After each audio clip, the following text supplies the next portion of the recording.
Hartman was going to do Zach Brannigan, and then he was gone. And they kept the character out of Futurama because they didn't know what to do with it. And I knew Phil Hartman.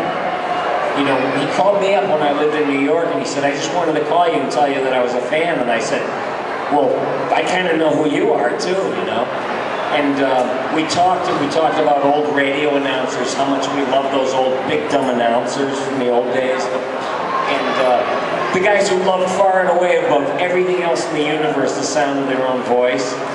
And you know, had to carry the balls in a wheelbarrow. That's right. You know, it's like everything was big and grandiose and unimportant. So when I did the character, I was trying not to think of Phil Hartman, even though he was supposed to do it.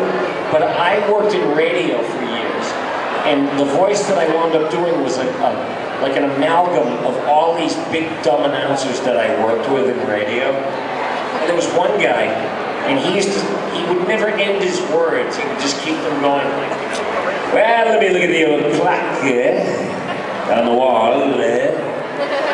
You know, because he wouldn't give birth to those words because it's so damn precious. So there was a guy, and I was sort of making fun of him with that. Thank you very much. My pleasure. You know what I should have done, Ren and Stimpy? Hey, Ren, will you button me? Will you shut up, you fool? Yes, I shall kill you. Did I scare you away?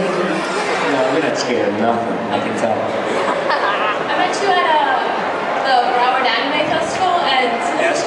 Last time I got away with asking this question, I want to see if I can do it again. Oh, but can I have a hug?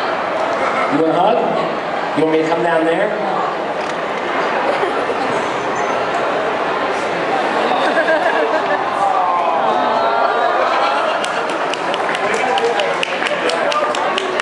What are you going to do if I don't let you go?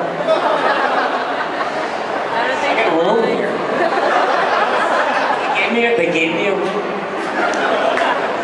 17. Underage? When I was your age, I was 18. Did you have questions? Did you want to ask something? No, you just came up to embarrass me. No, you're wonderful. You're wonderful. Thank you.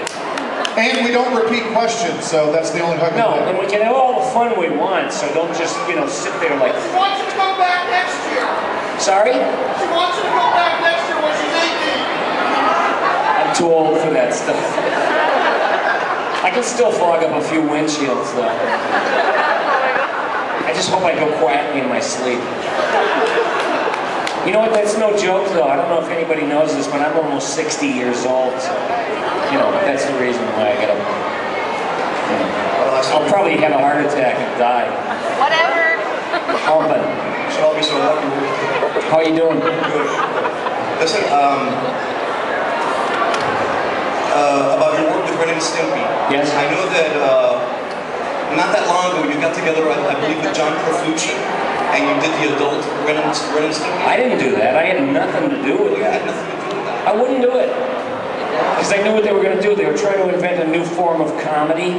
It's like a comedy show without the laughs. Oh, I see. Yeah, it didn't work too well. How did they get to do that? Did he do it himself?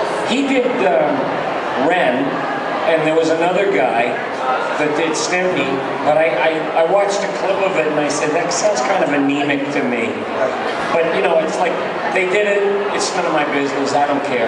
Has John Profucci or anybody from the Ren and Stimpy team ever tried to contact you to bring back the show the old way, the way that it was? No.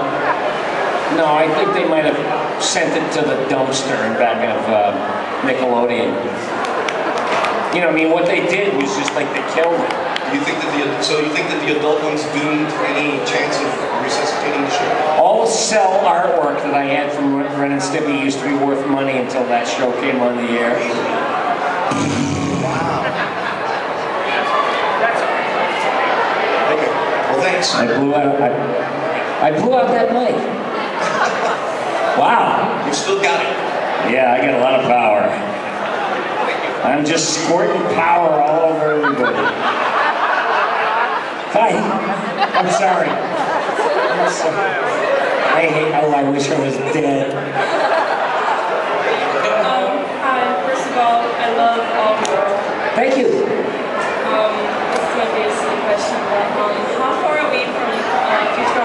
live-action movie?